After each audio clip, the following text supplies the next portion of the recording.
کوئی تکلیف نہیں ہوتی، اس لیے کہ جب یہ سفید چادر ہے اس پہ ایک داغ لگ جائے تو کھٹکے گا، اس کو صاف کر لیں، لیکن یہ داغ ہو جائے تو پھر کوئی نیا داغ کوئی پریشانی کا سبب نہیں ہوگا۔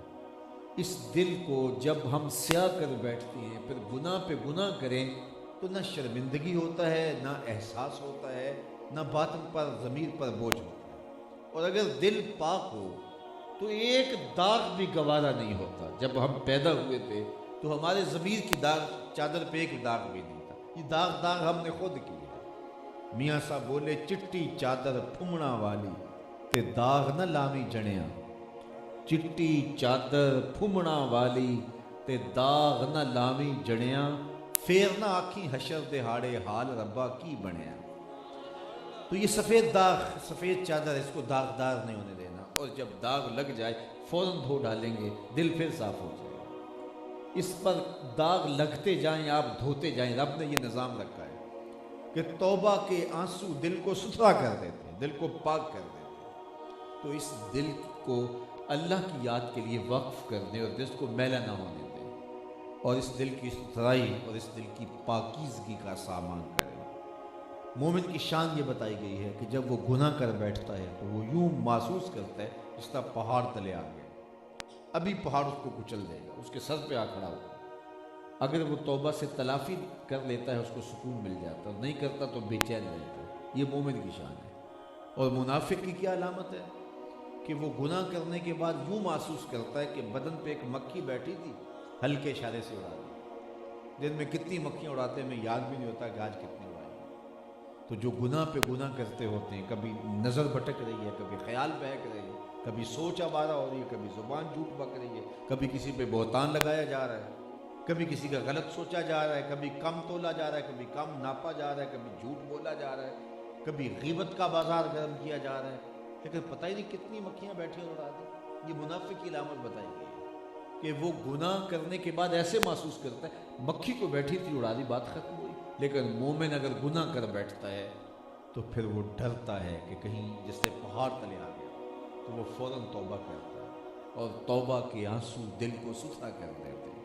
اللہ نے یہ نظام رکھا ہے دل کی پاکیزگی کا، دل کا میل دھونے کے لیے۔ لکل شین سقالہ و سقالۃ القلوب ذکر اللہ، ہر شے کا زنگ کسی نہ کسی شے سے اترتا ہے، ہر شے کے زنگ کو اتارنے کے لیے کچھ نہ کچھ ہوتا ہے، لیکن میرے حضور نے فرمایا دلوں کا زنگ اللہ کے ذکر سے اترتا ہے، اللہ کی یاد سے اترتا ہے۔ قرآن مجید کی تلاوت دل کے زنگ اتارتے، کثرت کے ساتھ موت کو یاد کرنا دل کا زنگ اتارتا ہے۔ ایک حدیث میں آیا کہ دو چیزیں دل کا زنگ اتارتی، قرآن مجید کی تلاوت اور کثرت کے ساتھ موت کو یاد کرنا۔ تو اس دل کو ستھرا کرتے ہیں۔ ہم ساری زندگی اپنے بدن کو سنوارتے گزارتے ہیں، لیکن ہم اب تھوڑا سا ریگ مار لے کے دل کی جانب بھی آئیں۔ باہر تو بڑا سنور گیا، خوشبو بھی لگا کے گھر سے نکلتے ہیں، ہم لباس پہ سلوٹ بھی نہیں پڑنے دیتے، جوتا بھی پالش کر کے نکلتے ہیں۔ لوگ کہیں کہ نہیں جناب کتنا خوبصورت شخص ہے،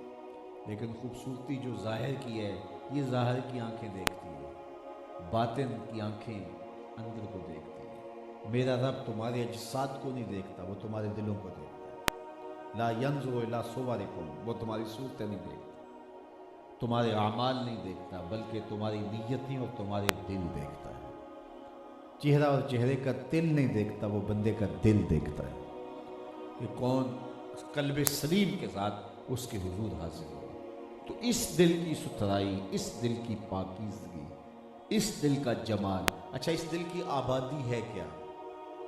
جب دل ہے سینے کے اندر تو پھر کوئی دل بر بھی ہوگا، جب دل جو رکھا ہوا ہے تو پھر کوئی بے قراری بھی ہوگی دل میں، پھر کسی کے لیے اداسی بھی ہوگی، پھر رت جگے بھی ہوں گے، پھر تڑپنا بھی ہوگا، اور یہ تڑپنا اس کی زندگی ہے۔ اس دل کی زندگی قید میں پہنچا تو حاصل مجھ کو آزادی ہوئی، اقبال کا لہجہ دیکھیے، قید میں پہنچا تو حاصل مجھ کو آزادی ہوئی، دل کے لٹ جانے سے اس گھر کی آبادی ہوئی۔ ہر شے لٹتی ہے تو برباد ہوتی ہے، یہ لٹتا ہے تو آباد ہوتا ہے، یہ وکری کائنات ہے۔ ہر شے ٹوٹتی ہے تو بے توقیر ہو جاتی ہے۔ یہ شیشہ ہے کتنا قیمتی ہے، لیکن اس کو اگر چور چور کر دیا جائے یہ بے وزن ہو جائے، وہ اس کو 2 آنے میں نہیں اٹھائے گا۔ میاں یہ کس کام کا رہا، ٹوٹ گیا۔ ہر شے، یہ مائک ہے 8 10 20 ہزار روپے کا ہوگا، لیکن اس کو توڑ دیا جائے تو یہ کباڑ خانہ کی نظر ہو جائے گا۔ ہر شے ٹوٹتی ہے تو وزن قیمت کھو دیتی ہے، لیکن دل جتنا ٹوٹے اتنی قیمت بڑھتی ہے۔ تو بچا بچا کے نہ رکھ اسے، تیرا آئینہ ہے وہ آئینہ۔ تو بچا بچا کے نہ رکھ اسے، تیرا آئینہ ہے وہ آئینہ، کہ شکستہ ہو تو عزیز تر ہے نگاہ آئینہ ساز میں۔ یہ جتنا ٹوٹے گا اتنا ہی اس کی قیمت بڑھتی چلی جائے گی، اور اس کا قید میں پہنچنا اس کی آزادی کی علامت ہے۔ برق گرتی ہے تو یہ نخل ہرا ہوتا ہے، بجلی گرتی ہے تو جلا دیتی ہے، لیکن اس پہ بجلی گرتی ہے تو اس کی آبادی ہے، اس کی تڑپ ہی، اس کا تگ و تاز ہی، اس کا اضطراب، اس کا التہاب ہی اس کی زندگی ہے۔ وہ استاد آتش نے کہا تھا، وہ مزہ دیا تڑپ نے میری آرزو ہے یارب، وہ مزہ دیا تڑپ نے میری آرزو ہے یارب، میرے دونوں پہلوؤں میں دل بے قرار ہوتا۔ یہ تو ایک پہلو میں دل ہے تو اس کے تڑپنے کی اتنی لذت ہے، اور اگر دونوں پہلوؤں میں دل ہوتا، اور حضرت باہو 2 قدم آگے بڑھ گئے، وہ بولے لوں لوں دے مڑ لکھ لکھ چشمہ، ایک کھولا تے ایک گجا ہو۔ تو یہ اس کی تڑپ، اس کا التہاب، اس کا پیچ و تاب، یہی اس کا جمال ہے، یہی اس کی زندگی ہے۔ پھر سن لیجئے، دل ہے تو پھر دل بر بھی چاہیے، دل ہے تو کسی کے لیے جاگتا بھی ہوگا، دل ہے تو اس کے اندر کسی کو ملنے کی آس بھی ہوگی، وصل کی امید بھی ہوگی، سسکیاں بھی ہوں گی، رت جگے بھی ہوں گے، اداسیاں بھی ہوں گی، کسی کو ملنے کی چاہت بھی اس کے اندر پرورش پائے گی۔ جب دل ہے تو پھر وہ غالب نے کہا تھا نا، غم اگرچہ جاں گسل ہے پر کیا بچیں کہ دل ہے، غم عشق اگر نہ ہوتا غم روزگار ہو۔ چھٹکارا تو ہے ہی نہیں، جب دل ہے تو پھر کوئی ہوگا، تو پھر میاں دل کا دلبر اسے بنائیں کہ جو دل کی قدر تو جانے۔ وہ گاڑیوں کے پیچھے لکھا ہوتا نا صنم بے وفا، تو میں اپنے دوستوں کو کہتا ہوں یہ دیکھتے ہو کیا لکھا ہے؟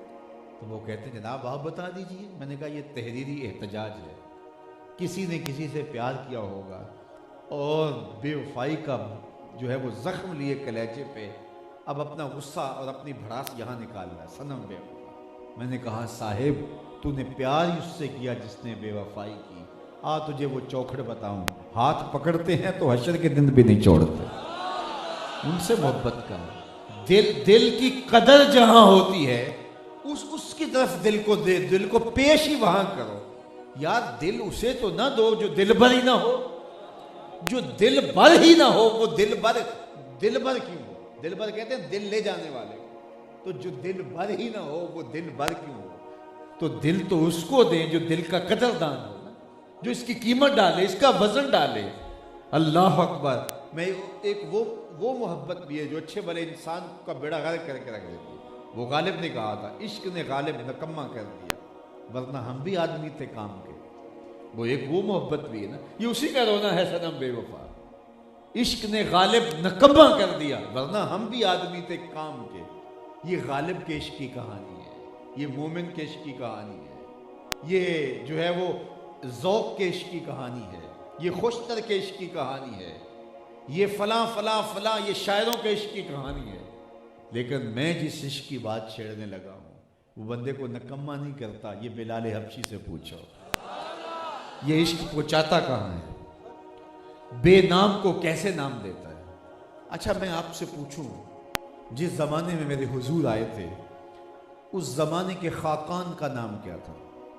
تو میرا خیال ہے آپ سارے معذرت کر جائیے، ہمیں کیا ضرورت تھی اس کا نام یاد رکھنے کی؟ میاں اس زمانے کی سپر طاقت کا حکمران نہ جی ہمیں نہیں غرض۔ اچھا چلو میں کہتا ہوں اس دور کے کیسر کا نام لیا تھا، رومن امپائر، کتنی بڑی طاقت، اور اس کے حکمران کا نام پوچھ رہا ہوں جب میرے حضور آئے تو آپ کہیں جناب ہماری معذرت، ہم نہیں جانتے، ہمیں ضرورت بھی کیا یاد رکھنے کی۔ چلو میں تیسرا سوال کرتا ہوں، جس زمانے میں میرے حضور آئے تھے اس زمانے کے کسرا کا نام کیا تھا؟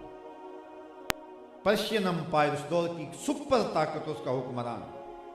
آپ کہتے ہیں ہمیں غرض نہیں ہے اس کے نام سے۔ یار آپ خاقان کا نام نہیں جانتے، آپ کیسر کا نام نہیں جانتے، آپ اس دور کے کسرا کا نام نہیں جانتے۔ یہ 3 قوتیں تھیں اس وقت۔ بڑی عمر. اور میں آپ سے پوچھتا ہوں، آپ سے نہیں پوچھتا، آپ کی مجلس میں موجود جو سب سے کم عمر بچہ بیٹھا اس سے پوچھتا ہوں کہ میرے حضور کے مؤذن کا نام کیا تھا؟